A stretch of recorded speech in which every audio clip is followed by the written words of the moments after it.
This is the Soul Path Community class. Oh, let me get a little light on here. Have a new light. So this is the Soul Path Community class, and this is the March 2025 forecast. And I was thinking this morning, if you only came to one class, if you only listened to one forecast for the year, I feel like this March one would be the important one to choose because we have a major amount of change this month.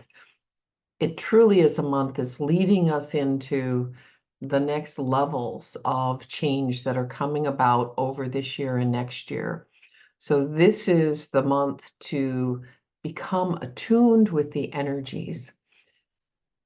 And also I want to say to be careful about the amount of fear mongering that's going on out in the the websites, the social media accounts, the people that are out there that are, oh my God, there's a Mercury retrograde and a Venus retrograde and eclipses and it's all happening, and get cash and be ready for, complete close down of the world and everything gone. There's so much fear. And I know we're living in a fearful time, and we're living in a time where there are hacks and things that happen. There's wars everywhere. There's challenges in every direction. And I'm not against preparedness. I feel like all of us live in areas these days where something can happen. Fires, floods, tornadoes,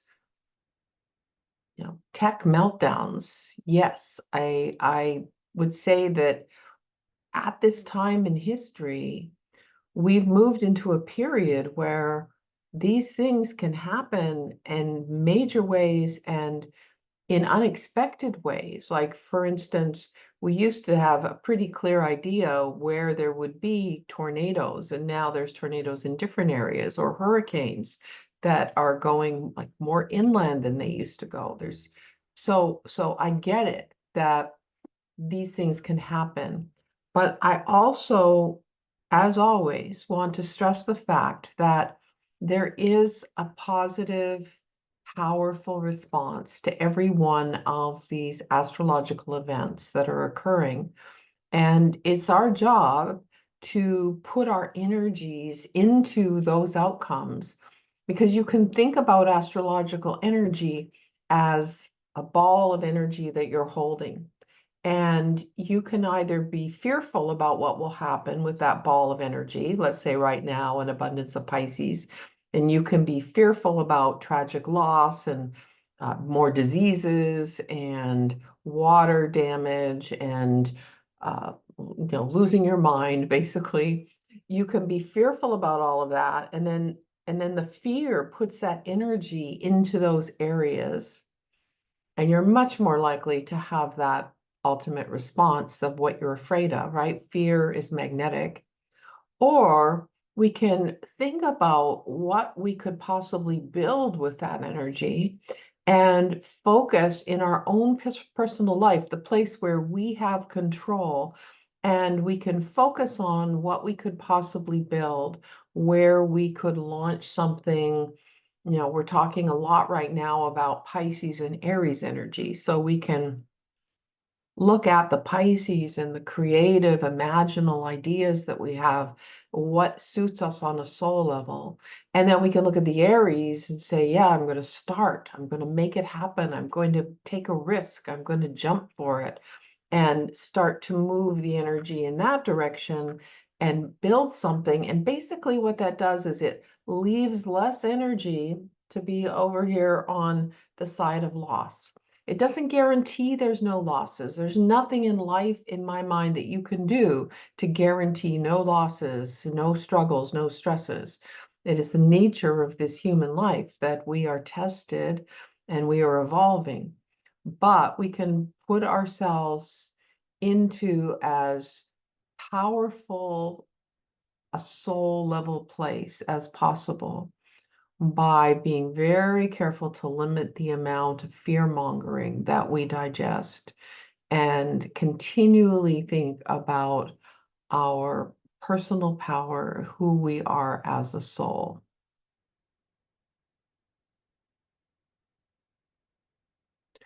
Now, here we have our major shifts. We've got our ephemeris for March, and let's just go through this. And of course, we'll really work with the moons, which are eclipses this month. So we begin tomorrow, March 1st, with Venus retrograde at 11 degrees of Aries. Then on the 3rd, Mercury goes into Aries, only to go retrograde on the 15th at 10 Aries. And this is very, very close. The 20th, equinox, spring equinox, it's really the beginning of the astrological year. The sun goes into Aries. And then on the 27th, Venus goes into Pisces, right? Because it's in its retrograde motion. And shortly after that, Mercury goes into Pisces. And then the big deal on the 30th, Neptune into Aries. So Neptune into Aries, this is its first time. It hasn't been in Aries since the 1800s. And this is one of the major events that we're working with this year and in the years to come. Neptune will go into Aries. It'll go back and forth this year. We're all talking about, there's lots of talks and things. I'm giving these talks, other astrologers are giving these talks. There's a lot of talk about the fact that both Saturn and Neptune are going into Aries. Neptune here now in March, and then Saturn in May.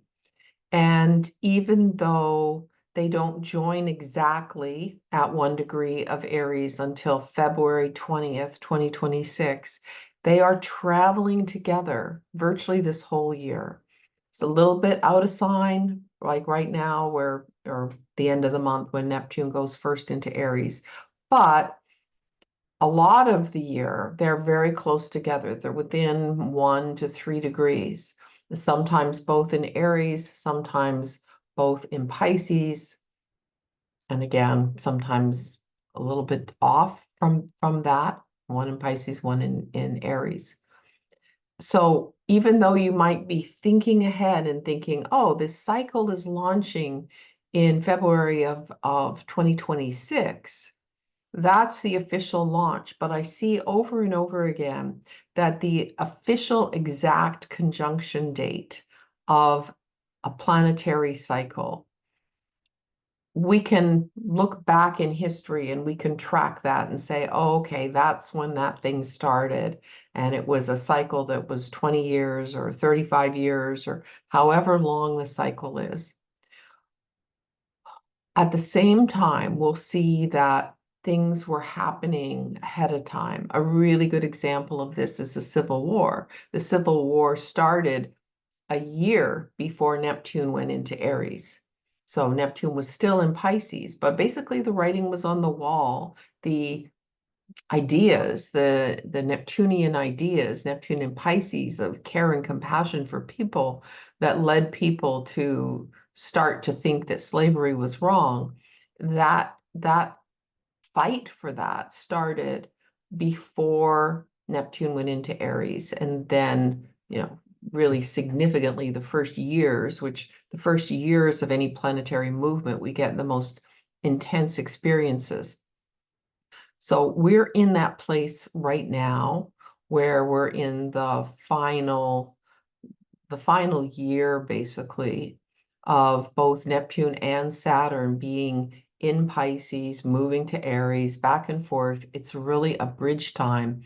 We see the curriculum clearly, and we're likely to go back and forth between overwhelm, confusion, feeling victimized, having trouble figuring out a path of action, and then paths of action, courage, bravery, fighting for what's right, living as freely as we can. We will also experience that.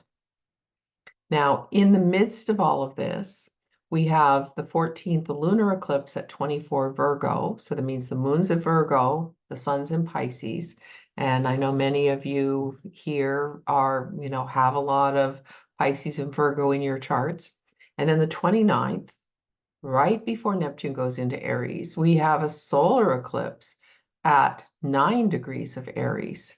So just take a look at that. 9 degrees Aries, Mercury retrograde 10 degrees Aries, Venus retrograde at 11 degrees Aries.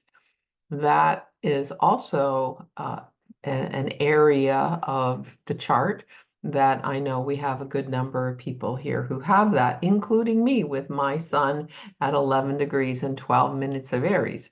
So, you look ahead at a month like this when these changes are activating your chart so much. It's very, very important to take the time to slow down, to meditate, and to align yourself with what it is you truly want to build. Remember, Pisces, imagination, spirituality, intuition, caring for those who are marginalized, transcendent creativity, and Aries, action, making it happen, going for it, being independent, fighting for what matters. Those are the themes for the month. And to some extent, I'm going to say that is the theme for the whole year while we're on this bridge. Now, the lunar eclipse on March 14th, 2:55 a.m. in East Coast time, you can see that we have the moon very, very close to the south node. So that tells us that it's a strong eclipse. We often have eclipses where the moon and sun are a larger distance from the nodes. They're more of a partial eclipse. So we have this, and let me just go back on the slide for a moment, and you can see, if you didn't notice it over here, over in the far bottom right corner of the ephemeris, you can see that it says 2:59 a.m. T for total eclipse. So the lunar eclipse is in fact total, whereas the solar eclipse is considered partial. And you'll see that when we get to it, that it's because the sun and moon are a little further away from the nodes. That's your little astronomy lesson for the moment. So here we have the moon at almost exact 24 Virgo, and the sun conjunct Saturn. So whenever there's planets that are joined to an eclipse, those planets get an extra level of emphasis. And in fact, you might remember that one of the traditional beliefs about the sun is that when planets are very close to it, that they're burning up its power. The sun is taking the power of that planet. So we would say that the sun is, taking Saturn's energy and using it, which, that in some ways that Saturnizes the sun in a particularly significant way. And it's called combustion, or the Saturn being combust the sun. And so Saturn, mastery, accomplishment, success, building things in alignment with the soul, making sure it's slowed down enough, rooted enough, grounded with foundation, whatever that is. And we know that since 2023, when Saturn came into Pisces, that this has been a time period where we're asked to be particularly grounded and mature and disciplined about our spiritual practice. And about, for instance, as we were talking about before we really started in here, about like, say, something like someone going into rehab, someone getting serious about the way Pisces energy operates in their life. And we all have a choice. Wherever Pisces is in our chart, we can either be addicted, dependent, confused, victimized, overwhelmed, confused again, or we can be spiritual, compassionate, creative. We can flow with things. We can surrender and trust. We can, especially with Saturn in Pisces, we can build our spiritual practice into our life. What are you doing first thing in the morning when you wake up? Do you even take some time to take some slow, deep breaths? Do you look out the window, get a little sunlight in the eyes, and greet the day? Can you do some meditation, even 5 or 10 minutes? Can you go for a walk? Again, 10, 15 minutes. Whatever you can do to kind of build a rhythm of consciousness and awareness into your life. Saturn has been bringing that message since March 2023, continues in that same vein, in that message until the beginning of 2026. And right now, in this lunar eclipse, it's like it's building it right into the system. The South Node in Virgo asks us to let go of negative qualities of Virgo: worry, stress, over perfectionism, overly inner critic, uh, stuck in little details and not seeing the big picture. And so having a lunar eclipse adds to that. It adds to the release of anxiety and worry in a positive way so that more Pisces can be embodied, lived through. And on the other side of the North Node, so in this stellium of Pisces, in a major conjunction, we have Neptune, the Pisces planet, in Pisces. So it too is close enough to the sun to be considered combust. So there's the sun shining through the field of Pisces. And on one hand, it's absorbing, burning up, but using for itself Neptune, the Pisces energy, and saying, this high frequency that is flowing onto the earth, I will use it. Saturn, I will bring in the discipline, the seriousness, the building, the foundation in Pisces. I will use it. Sun is always about making choices. It's about the focus of the energy, the light shining somewhere. So we are shining right now as we come into this eclipse. I mean, I guess it's 2 weeks from now, not really right now, but as we focus on this eclipse right now, I want you to think about what you can do over the next couple of weeks getting ready for this so that you are deliberately letting go of whatever is Virgo in your life that you know is a problem for you. And you are standing on a plateau or a mountaintop of what you've been working on to accomplish over weeks. We just had the new moon in Pisces. So maybe it's something that you're just starting right now and in 2 weeks, you're going, yes, I've done a good job so far. But maybe it's something you started 6 months ago or a year ago. Remember that the eclipses work in cycles and we have 2 eclipse seasons per year. So when we get to this lunar eclipse, like all full moons, we are completing something or we're at a stage where we can take stock of what we've done and then get ready for the next launch, get ready for the next new thing that we bring forward. Now, we also have a good amount of Aries moving us forward at this eclipse time. We have Venus, which of course you can see by the red print here, that means it's retrograde, and we know it's going retrograde on the 1st of March. Venus in Aries invites us to attract and stabilize relationships and resources in a way that is new, exciting, filled with a sense of self, of individuation, brave and courageous. Venus goes for what it wants. And Mercury, the planet of thinking, processing, communication, teaching, writing, speaking, everything to do with communication, is wanting to do so in a way that is Aries-like, in a way that is filled with life force and vitality.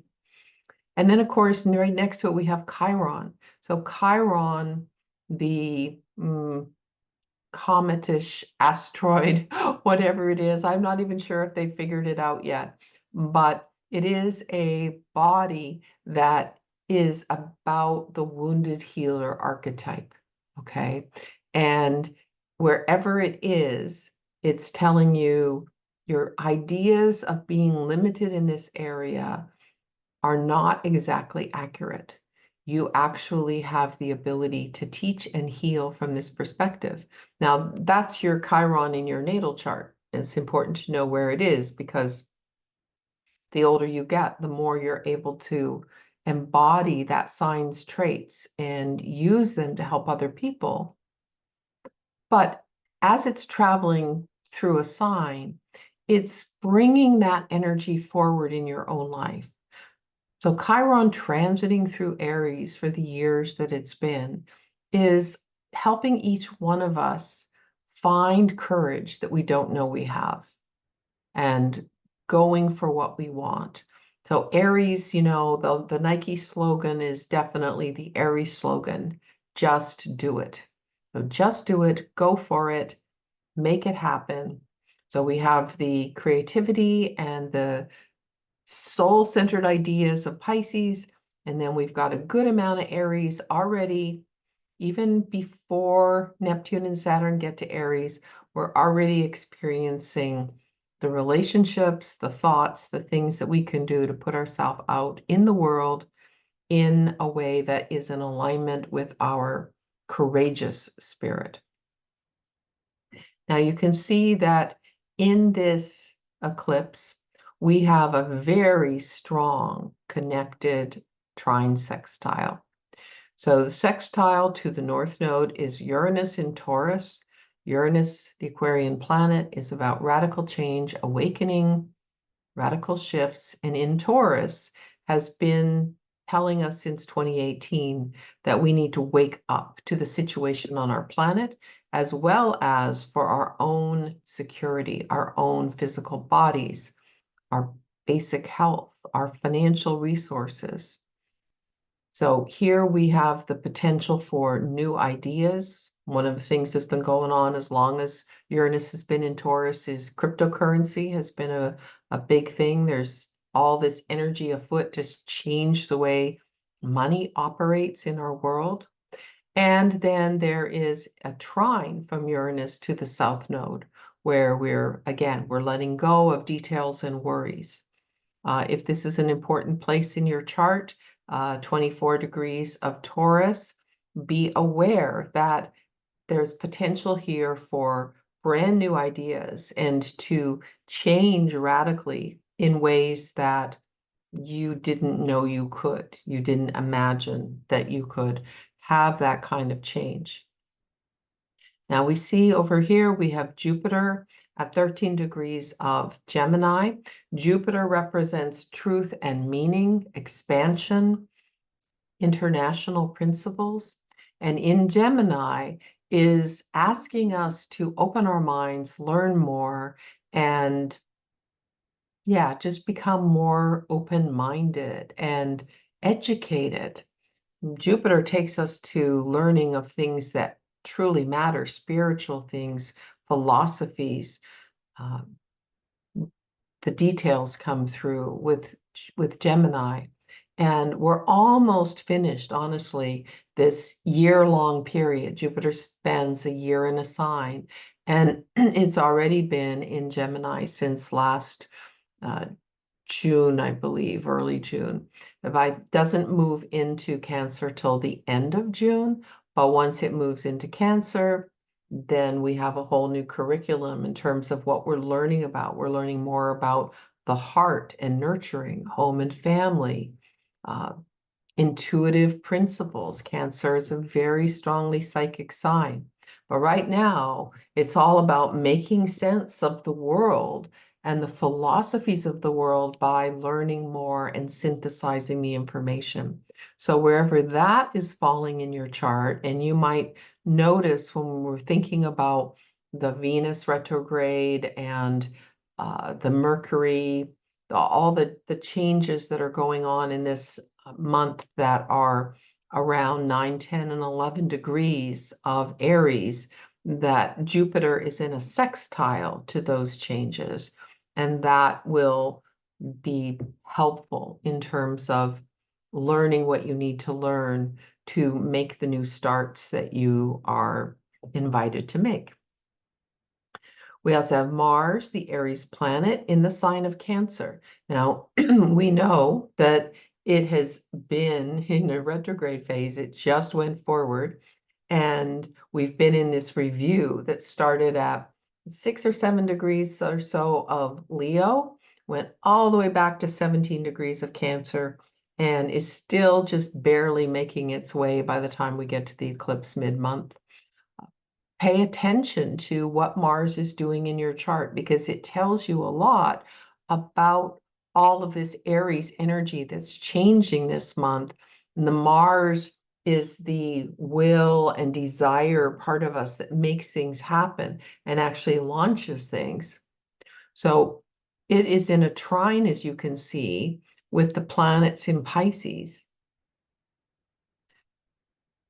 When that's happening, even though Mars is the Aries planet, and even though all these activations are happening in the sign of Aries,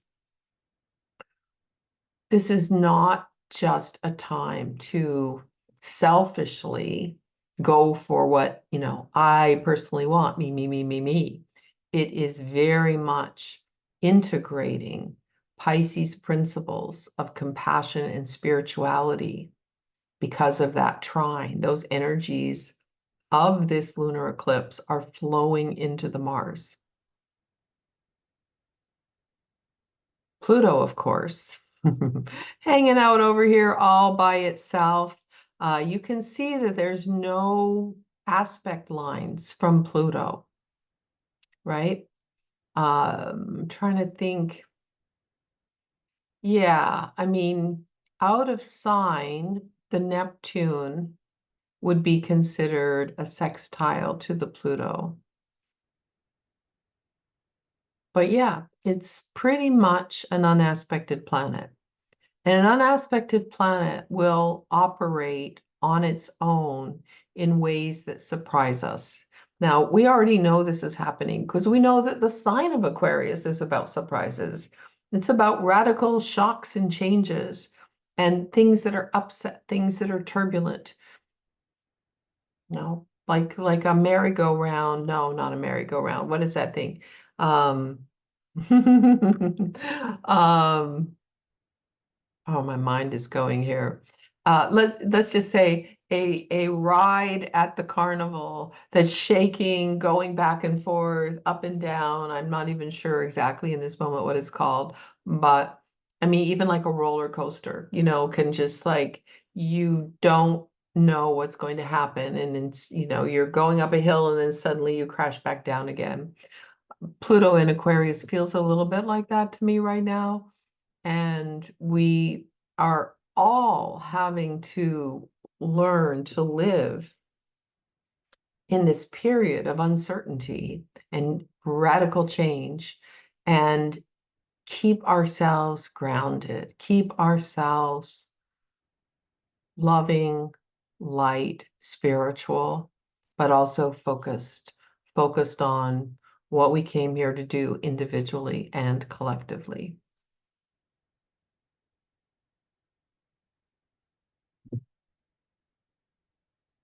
Now, I'm just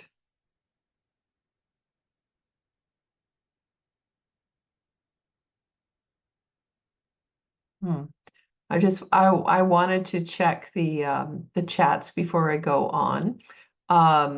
Somebody asked, where does my optimism and marching forward attitude show up in my chart? Well, come on, I'm double Aries, Aries rising, Aries sun, and Mars in Sagittarius in the ninth house of beliefs, in a trine with the Aries rising, Venus in Aries on the ascendant, uh, grand trine with Pluto and Leo. So that's a lot of fire. And that fire is generally optimistic. Yeah, I don't get depressed very often. If I do, it's for about 15 minutes. And, and then the fire reignites and it starts flowing again. And What orbs do I use for eclipses? Like all orbs, I believe that the closer it is, the more potent it is. And then as you start to go a little further, you feel it, but not so much. So they're asking if it's 5 degrees on either side for Pisces at 24. Yeah, 5 would be the max. But the stronger events that people experience in their life, in my experience, has normally been 0 to 3 degrees. Like super tight is where you see the eclipses strong. For instance, I didn't even take eclipses all that seriously for a long time in my own chart.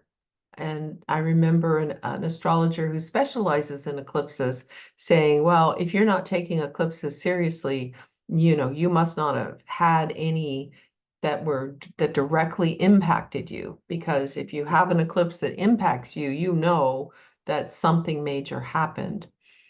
I would say that probably for me, because I do have all that fire and I do tend to be optimistic about things, that even when things happen that are very, very difficult, it doesn't take me very long to make meaning of it and to understand what is required and do what is required. And so for that reason, I sometimes I don't, mm, I don't respond to the eclipse events in a way that um, demonizes them. Let's put it that way. Although, I'm certainly I'm trying not to be really arrogant because, what's coming up in this month is pretty strong on my sun. And I'm like, what does that mean? What I'm doing is I'm doing some projects. I'm about to start a podcasting project with a friend of mine that will really aim toward business women and leadership. So that connects to my sun and my spiritual purpose. It rules my fifth house of creative expression, where I have Pluto, where Pluto is, meant to be my soul level purpose.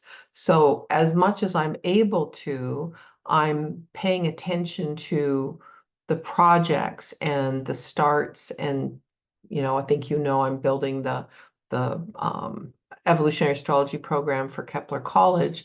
So there's new things that are creative, spiritual astrology that I'm building.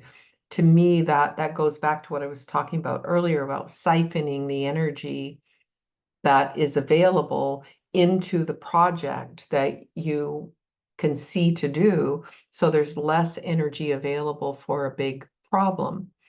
But I'm also aware that the fifth house is the house of children, and I have 4 adult children.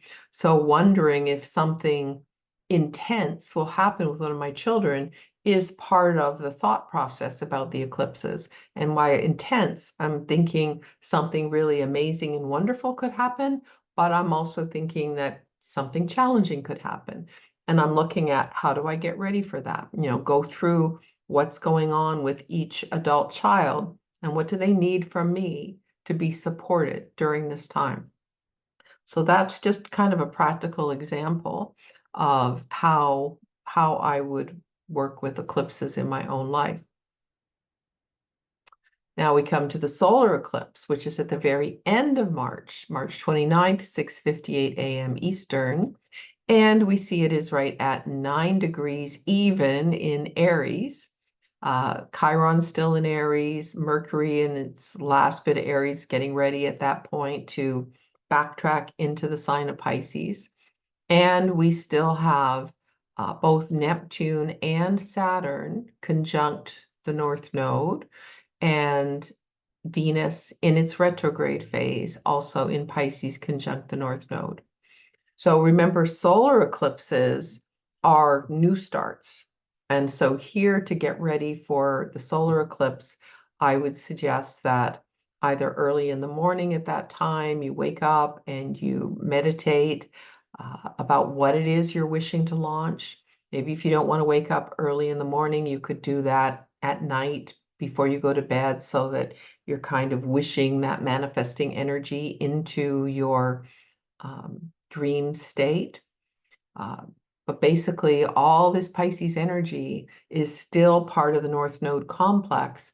But you can see, being a partial eclipse, that the moon sun is a good amount away. I mean, basically 12 degrees away from the actual lunar nodes. So we still have the creativity, the compassion, the spirituality that we're working with. And now this new moon launches us into Aries time. We will have already had the equinox where the sun has moved into Aries. Now the moon, they come together. It is, again, the astrological part of the year. It is the astrological new start, the astrological new year. And I see, Helena, you have a question. Yes, I had a question. So, just to clarify, these eclipses are not related to past eclipse cycles, like it's a new cycle, right? Well, the eclipses are always connected to other cycles because eclipses run in Saros cycles that start at either the North Pole or the South Pole, and that for a couple of thousand years they kind of wrap around the Earth, and they are connected to the launching of the first one. I don't usually get into the details of analyzing the Sarocycle eclipses unless it's something that really affects me or a client I work with regularly, where the eclipse, like for instance, you asking me this question brings me to think, I should check the Sarocycle number of this eclipse that's going to be on my sun and see what that original chart was and what happened in the other eclipses that are related, because you'll have the eclipses in the same signs, same relative degrees, very close, every 18.6 years when you're having nodal returns. So, that's the other thing, is you can look at the eclipses that happened 6 months ago, because often they are related to the eclipse we're having right now. And you Mm-hmm. can also look at the eclipses that were about 18 years ago and see what happened to you then, and then from there kind of have a little bit more wisdom and understanding about what you might want to do. I think I'm thinking about how sometimes I hear astrologers say, like, this eclipse is part of a series of eclipse that was like from 2 to 3 years ago, where it was an eclipse in the same sign. And so, like, we haven't had an eclipse in these signs in a while. Like when I go on AstroSeek and you see like the eclipse tables, and it like I feel like I've heard several times people say like it's connected to the last, like specifically this, it's like the next chapter in a story that's from the last time the eclipse was in this sign. Well, that again is 18.6 years. So the last time the eclipses were in Pisces Virgo or Aries Libra was 18 years ago. They would have Okay. been 9 years ago, they would have been in the same signs, but reversed. Okay, so that's like when you're having a reverse nodal return. So Mm-hmm. 9 years ago, eclipses were North Node Virgo, South Node Pisces. So you can look at that and see what happened in your life then as well. Okay. Yeah, And then, but and but then but but, but then it's not a couple of years ago for the eclipses to be in the same signs they are now. Because it does take 18.6 years for the nodes to move completely around and come to their return. okay. I guess maybe it's like a different, because I know like last fall or what, there was one, and they were just saying like this is like it sets off a new cycle of like the Well, eclipse in. that is connected to when the eclipses are in a sign, they're in the sign for about 18 months. And basically Yes. about 2 years, you will have eclipses that are roughly in the same signs. Like for instance, right now when you're looking here at the North Node in Pisces, the nodes just moved into Pisces and Virgo in early January, having been in Aries Libra for a year and a half. And we started having, I can't quite remember whether first the first eclipse, I'll look it up when we get out of the slides, but the first eclipse that was Pisces Virgo very loosely happened when we were still in Aries Libra, and there's like a little overlap when the nodes are about to change signs. And then they stay for about a year, mostly in the sign that the nodes are in, and they're closer, and then it starts to move a little bit into the next one. So yeah, that's probably what you're asking about. That makes sense. Hmm. Yeah, that 18-month timeline sounds Yeah. right. And then you're saying no matter what the sign, it's like lunar is letting go and solar is starting a new chapter no matter what. No matter what the sign of the eclipse is. Yeah. Hmm. Mm-hmm. Okay, thank you. Okay. So everything else, when you look at this solar eclipse chart, very similar to the lunar eclipse. We still have Uranus in a trine sextile to the nodes. We still have Jupiter in Gemini, Mars in Cancer. The Mars in Cancer is still very activated around the Pisces energy, bringing that spirituality and compassion into the direction that we're moving, what we're fighting for, what we're building, what we're starting. Okay. And we still have kind of Pluto being a little bit of an outlier here, but it's not completely, it's interesting on my astrology chart, the lines, it's not really showing the sextile line, but it is absolutely in a sextile to Mercury in Aries. So it's not completely unaspected, but it sure looks like it. It sure looks like it's hanging out there by itself, doing its thing, and all of the energy is here in Pisces and Aries. So you're going to feel that very, very strongly. Um, it's interesting for me as a person who has Moon Mercury in Pisces in the 12th house, the Sun in the 12th house, which is a Pisces-oriented house. I feel like the astrology right now is what I've been living my whole life, where it's a little bit schizophrenic, where one part of you is super sensitive, compassionate, caring, nurturing, psychic, and then other part is Aries, go for it, kind of wild warrior, do what you want to do. Those are the primary astrological energies I live with. And so I'm feeling like this time period is a time period where the world is running those energies particularly strongly. And I feel like I understand it. I understand there's something about balancing those two energies, which are completely different, that is great for both of them. Because, if you're just a Pisces person, you can just sort of sit on your couch and read fantasy novels and eat chocolate and be overwhelmed by the state of the world. The Aries energy gives you that fire to go do something about it. And if you're just Aries and you don't have any Pisces or water to soften that, then yeah, you're a great warrior, you're a great initiator, but you don't have that care and compassion to go with it.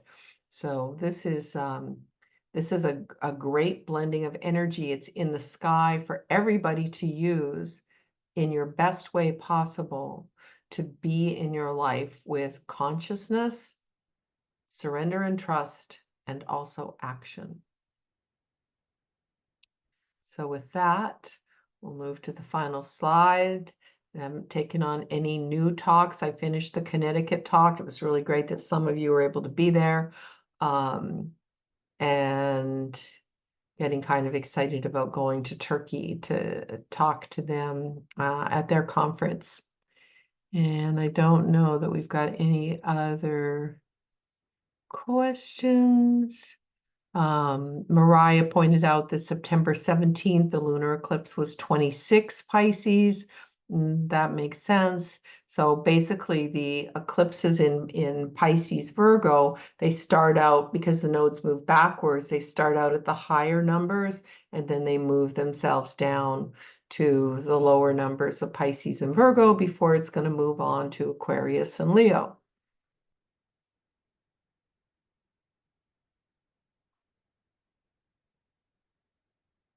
Yeah. And the Aries is the last one in the Libra Aries cycle. So yeah, so that's that overlap where the nodes just moved in January, but even though they've moved, it's still possible to have an eclipse that's related to the previous cycle. So I hope that makes sense to everybody. I'm going to stop the share